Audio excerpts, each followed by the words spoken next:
Good morning. I'd like to welcome everyone to today's arguments from the Kansas Court of Appeals.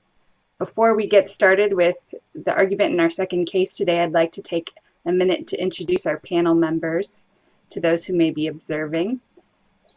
Judge Anthony Powell has served on the Kansas Court of Appeals since 2013.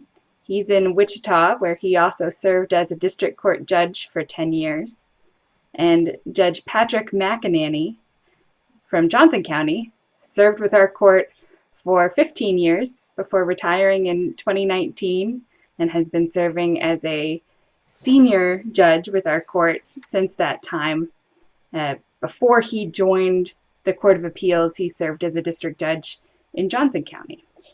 And I am Sarah Warner. I am the newest member of the Kansas Court of Appeals, having joined the court in 2019, and I came from private practice in Lawrence. I'll be keeping the time today as presiding judge. Counsel, we've read your briefs. We're familiar with the facts of the case.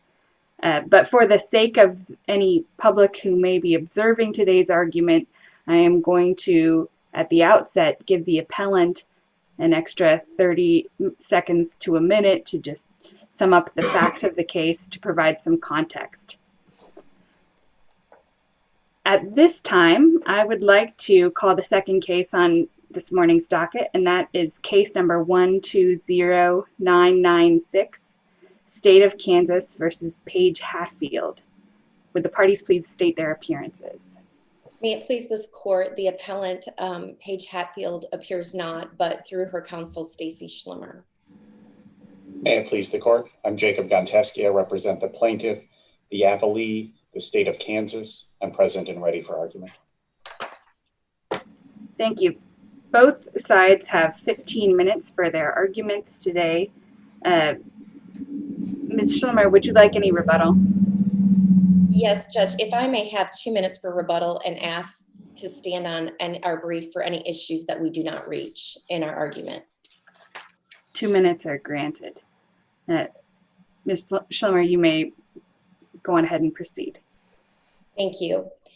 Exactly 2 years ago today, Ms. Hatfield, a wife, mother, and of two very young children with no criminal history and dreams of working with children, sat in a courtroom that was full of people summoned to possibly determine her fate.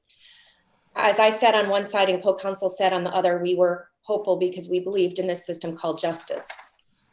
The jury convicted Ms. Hatfield, however, based on the state's accusations that she violently shook and or threw a 4-month-old referred to as KG. This state is 100% about medical evidence. The uncontroverted evidence was that KG had suffered subdural hematomas and retinoschisis. Both have a very poor outcome. It was also uncontested by the state's child abuse pediatrician, Dr. Anders, that these 3 factors alone to determine whether a child has been abused is defunct. For that reason, the state would need more than that to show, first of all, that KG or the infant was abused, and secondly, that Ms. Hatfield was the one, if there was abuse occurred, to have done it. It's important to note KG had no breaks, fractures, sprains, torn ligaments, external bruises. There wasn't a mark on KG's body. Ms. Hatfield was caring for KG when he began to appear to start spitting up and have seizure-like activity. She called 911 and he was rushed to the emergency room. That's the evidence. That's what this case was about. I want to start with section 3 of our brief, which is prosecutorial error, as I believe that, and that's on pages 18 to 35, and I believe that's why Ms. Hatfield was convicted in this case.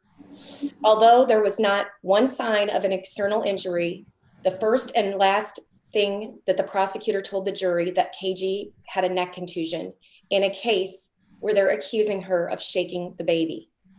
7 very experienced doctors specializing in various fields and 2 veteran EMTs testified. Not one testified there was a neck contusion because there wasn't. It simply wasn't true. The prosecutor also claimed that KG was suddenly blind, and that Miss Hatfield testified that, quote, KG could not see her because his eyes had been torn apart, end quote.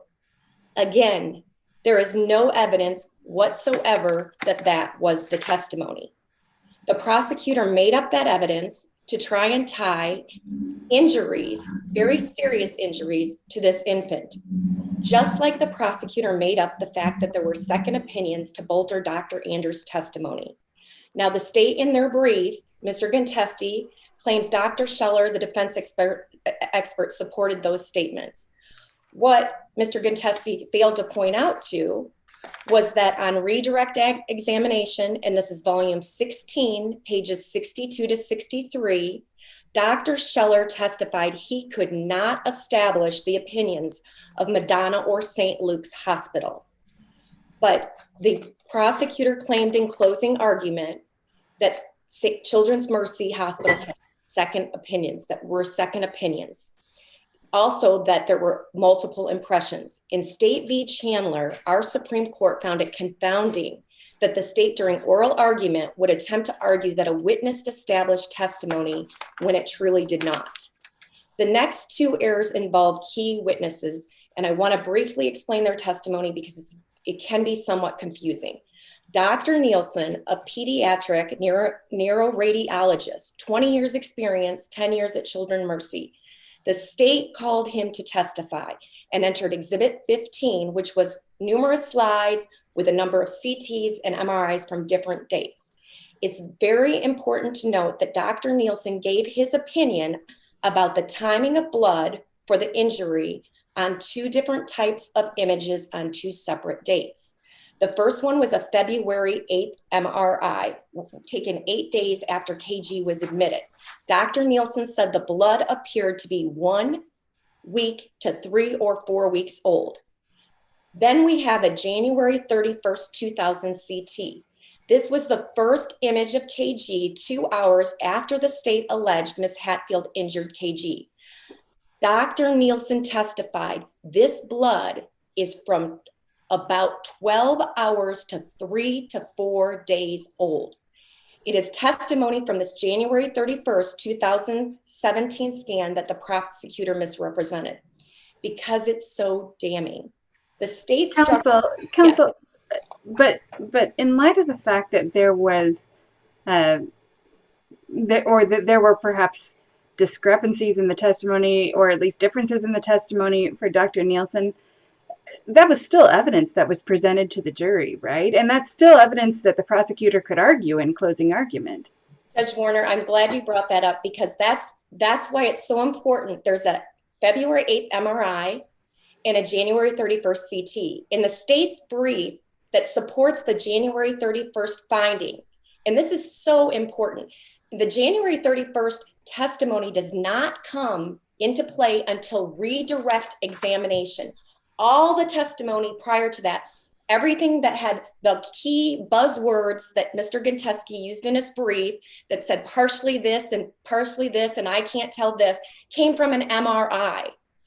There's two different ways to test. An MRI, he's explained during cross-examination. The whole cross-examination talks about MRIs. That's where he could tell on the February 8th that the blood was about 1 to 3 to 4 weeks old, okay? The January 31st CT, the only thing Dr. Nielsen had testified was that he saw hyperdensity, which is brightness. So on redirect, and I would draw the court's attention to the redirect examination. I believe it's in Appendix 16 or 15, I apologize. It is when the state brings it up. Well, you can't date based on that January 31st CT. And he says, I can. And the state says, well, let's do it. He explains, Dr. Nielsen explains what hyperacute blood is. That's blood you see. And that blood would not show on a CT because it's the same as cerebral fluid. This is all in the appendix. It's all in his testimony. That blood is blood that is 4 to 6 hours or less. So the CT was taken 2 hours after the state alleged Miss Hatfield battered this child. So for that blood, if their theory is correct, wouldn't be showing up on a CT, but it did. Not only did it show up, there was lots of it, it was hyperdense and it was bright. Dr. Nielsen had originally testified on his direct that it was hyperdense and bright.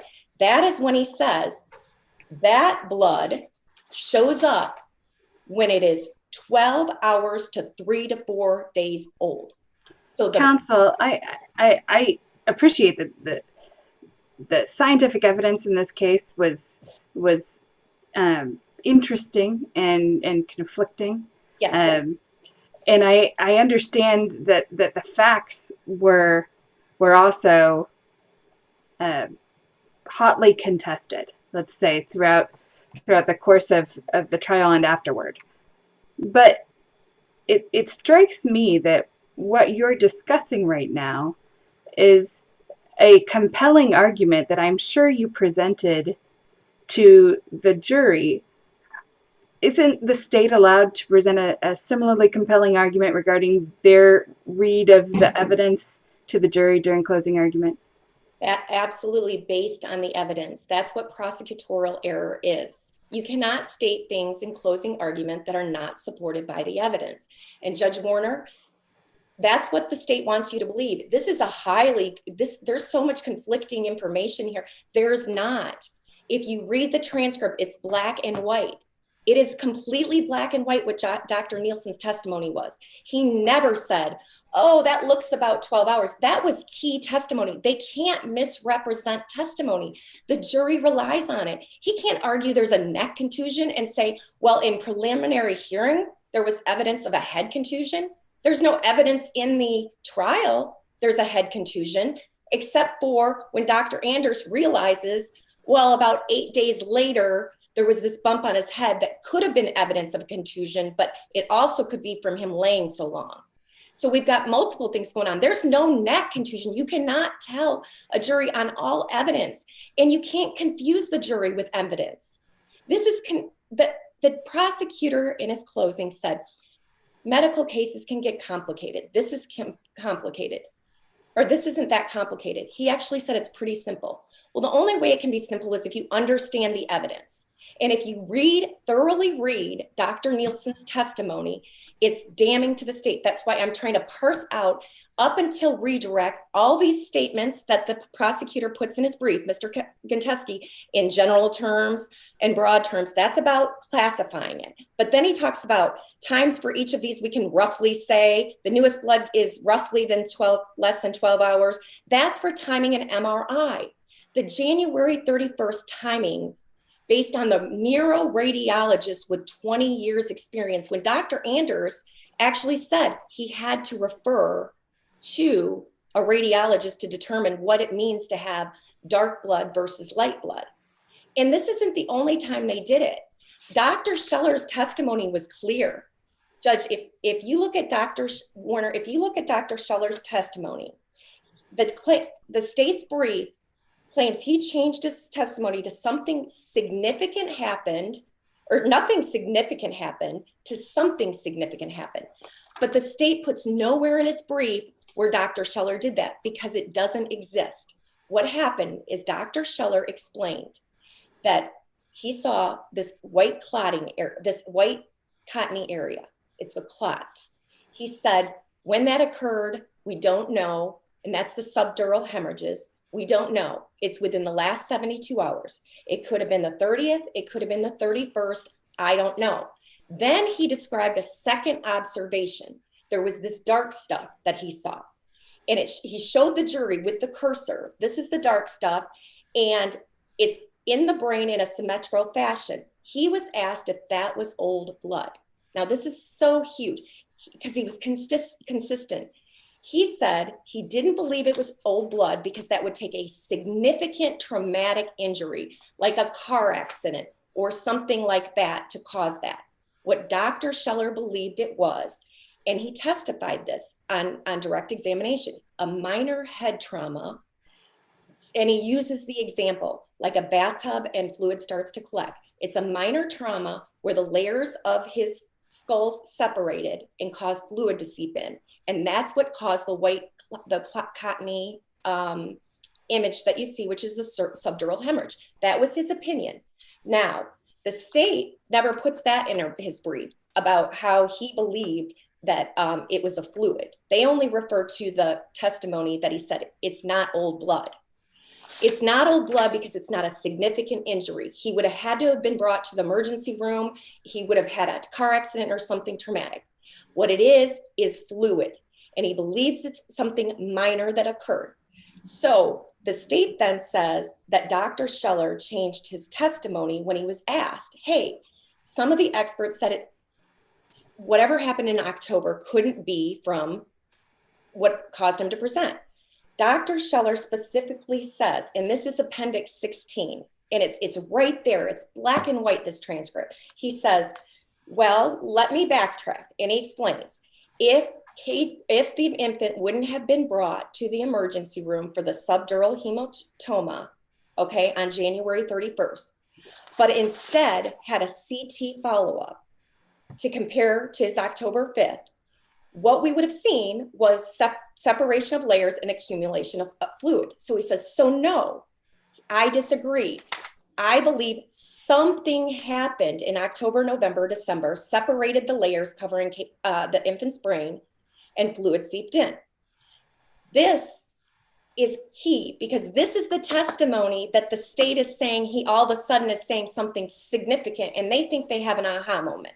So they tell the judge, tell defense counsel, don't talk to your expert overnight, and they order a partial transcript. The partial transcript, Appendix 17, is the key to the cross-examination. Counsel, you're coming up on the end of your argument time, and so I just want to make sure you have time to wrap up. Okay. Maybe take 30 seconds, and then you still have your 2 minutes for rebuttal. Okay. Towards the end of that testimony is when, or if you look at the cross-examination, take a second to look at 17, Dr. Scheller completely goes and he clarifies his complete opinion if there was any misunderstanding. Yet the state still misrepresented it, still told the jury that he changed his opinion due to what counsel told him. This is clearly error. All of these errors are clear, and the state has a burden to show it did not affect an outcome that was 100% medical. Thank you. Mr. Gonteski? Thank you, Your Honor. May it please the court. I'm Jacob Gonteski. I represent the plaintiff, the appellee, the state of Kansas in this case. There was absolutely no prosecutorial error in the trial of this case, and Ms. Hatfield received a fair trial. One thing that opposing counsel and I agree on is that this case was about the medical evidence, and none of that medical evidence was ever misstated by the state during trial nor during closing argument. This case, as opposing counsel mentions, focuses on the events of January 31st, but the real background of the case goes back further than that. In September of 2016 is when this baby boy was born. And by all accounts, although it was a rather significant and exciting event for his parents, it was a rather uneventful birth, medically speaking. He was a normal, happy, healthy baby boy when he was born in September of 2016. The fall proceeded uneventfully. This baby boy's mother stayed home with him for about 4 months. She took time off of her teaching job and stayed home with him while the baby boy's father continued to work.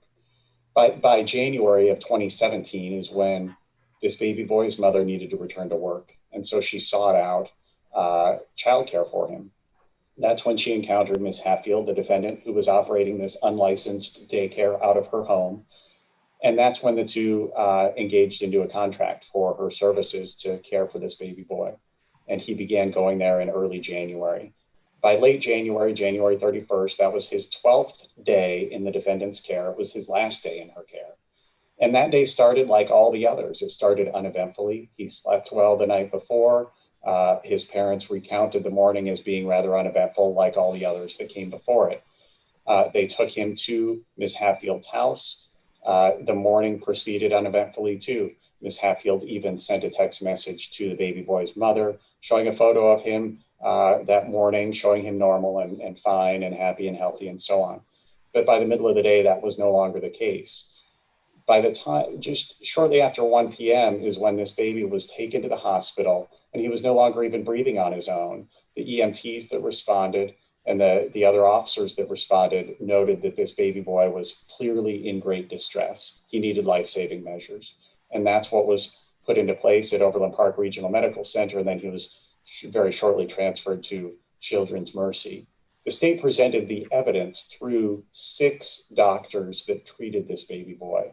And the first claim that was made by opposing counsel at the outset of argument was that there was insufficient evidence to establish that this defendant committed an aggravated battery on this baby boy, and the state disagrees. There was a mountain of evidence tying this defendant to the injuries that this baby boy suffered. That mountain of evidence came in the form of all of these different doctors, the doctors that testified about his 3 primary medical diagnoses. Those were the cornerstone of this entire trial, those 3 diagnoses and all of the ensuing surrounding circumstances. The diagnoses included the subdural hemorrhages, the bleeding on both sides of the brain. And that was the focus of a portion of opposing counsel's argument about the bleeding and trying to date that blood and determine when the injury could have occurred. And the defendant tried to tie that to minor events that could have occurred back in the fall. But those arguments failed with the jury, and they fail here because what they also ignore is all of the other surrounding circumstances. Counsel, I want to take a brief detour and talk about the argument relating to the neck contusion and the sudden blindness. Yes. Is there, let's start with the neck contusion. Is there any evidence in the record that this infant suffered a neck contusion? There was among all of the other injuries that he suffered, is there any evidence that he suffered a neck contusion? There was some testimony, as opposing counsel noted during the preliminary hearing, other hearings outside the jury trial. There was some testimony about a potential contusion, and that's what the state had going when it was questioning this doctor. And the state asked Dr. Anderst in somewhat vague terms because the state wanted to get his testimony clear. The state asked, quote, "If my recollection serves me, he didn't have anything other than maybe a contusion on his neck," referring to soft tissue injuries, something that would appear on the outside. He said he didn't have anything other than maybe a contusion on his neck. And Dr. Anderst actually then said on the top of his head, corrected the state to say on the top of his head. But throughout that closing argument, when the state focused on the medical evidence in this case, the state focused on those 3 medical diagnoses, the bleeding on both sides of the brain, and then all the injuries to the eyes, the retinoschisis and the retinal hemorrhaging. Dating of the blood. But the state did say in closing argument at least twice that he did suffer other injuries, namely the neck contusion, right? The state mentioned the neck contusion, I believe, 1 time, but it was never repeated. It was not the focus of the argument. It was not the stress of the argument.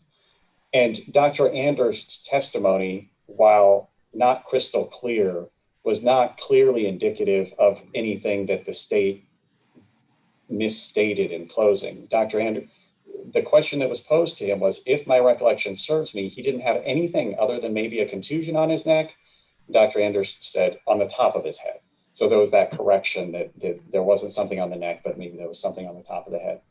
Like I said, that's not an area that the state focused on. It was not a focus of any portion of the trial. The testimony was about the internal injuries that this baby boy suffered. That was what caused the lasting effects. That's what caused the immediate symptom onset and so on. So in that case, am I understanding you're conceding that the prosecutor's statement in closing argument that there was a neck contusion, that was not supported by the evidence, but you think that there's still sufficient evidence or that error was harmless from a constitutional perspective? It was absolutely harmless because the focus of the entire case was on all the other evidence, all the other testimony, all the other medical information. The jury saw photographs of this baby boy, both before and after the injuries. And the question that was posed to Dr. Anderst when he said, no, not his neck, but the top of his head, then to the extent that the state misstated that in closing, that there was a contusion here rather than here, it was absolutely irrelevant in the jury's mind. When they were deciding this case, it wasn't based on whether he had a bruise or a mark on his neck versus the top of his head. That's not what the jury was here to decide. They were here to decide if Ms. Hatfield inflicted great bodily harm on this baby boy. A bruise or a contusion on the neck is nothing even remotely close to reaching great bodily harm. The great bodily harm was the bleeding on both sides of the brain, the tearing of his retinas within his eyes, and the bleeding within his eyes that came from a traumatic acute injury. Let's All let's talk, and not to belabor specific evidence, particularly sad and gruesome evidence, but let's talk about the evidence relating to his eyes. Um, the prosecutor did make a comment that about sudden blindness that Yes. resulted. Yes. What is the evidence that this child was rendered suddenly blind? The evidence comes twofold. It comes from all of the evidence discussing this boy's visual abilities before and then after. So what we would talk about, the evidence that supported that claim was that argument in closing was that he was a normal, healthy baby boy the morning of January 31st. He made eye contact with his family. He made eye contact with the defendant. She even agreed to as much. But by the middle of the day, he was no longer making eye contact with her. When she noted that the first indication to her that something was wrong was he began to cough or spit up a bit. She looked at him and he wasn't making eye contact with her any longer. And then his eyes rolled in the back of his head. He was taken to the hospital. He was diagnosed with the bleeding in the eyes and then all the layers of the retina that had peeled apart. The doctor testified there's 8 or 9 layers, like in layers of an onion, and they were all torn apart by the traumatic injury that was inflicted upon him. This was more than rolling off a sofa or a minor car accident. Several doctors testified it took something very violent and very traumatic. In the words of Dr. Anderst, this was a violent event that occurred close in time to that day he was taken to the hospital. It occurred close in time in a manner in which was so violent that if you saw it, it would frighten you, it would scare you, it would startle you if it happened before you. And so after that, when he was taken to the hospital, the doctors who examined him testified from the stand in this case. Dr. Poulos testified that this boy has no macular function and is blind. That's from volume 30, pages 292 to 294. And then Dr. Anderst further testified that this baby boy is blind or nearly blind. That's from volume 29, pages 137, 138. So there was clear testimony that he was fine before, on the morning of January 31st, he was making eye contact with individuals, including the defendant.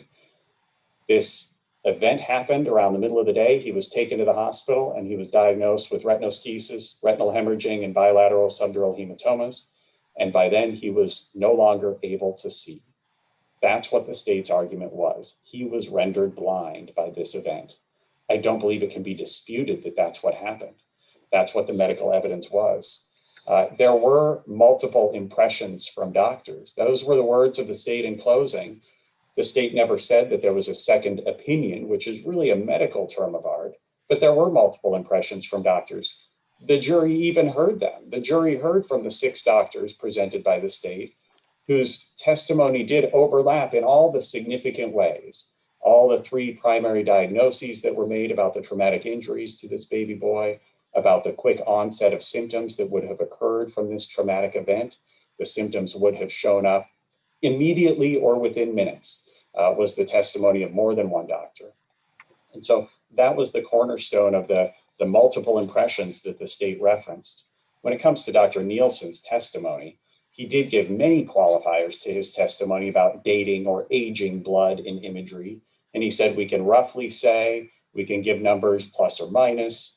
We can do it in general terms, between a certain number of hours or a certain number of days. And the state, when it summarized Dr. Nielsen's testimony, it was doing just what he did, which was speaking in generalities. The state's focus when discussing the dating or aging of blood in Dr. Nielsen's testimony was to highlight there were conflicting pieces of evidence from different doctors that testified about whether you can even age or date blood in medical imagery or not.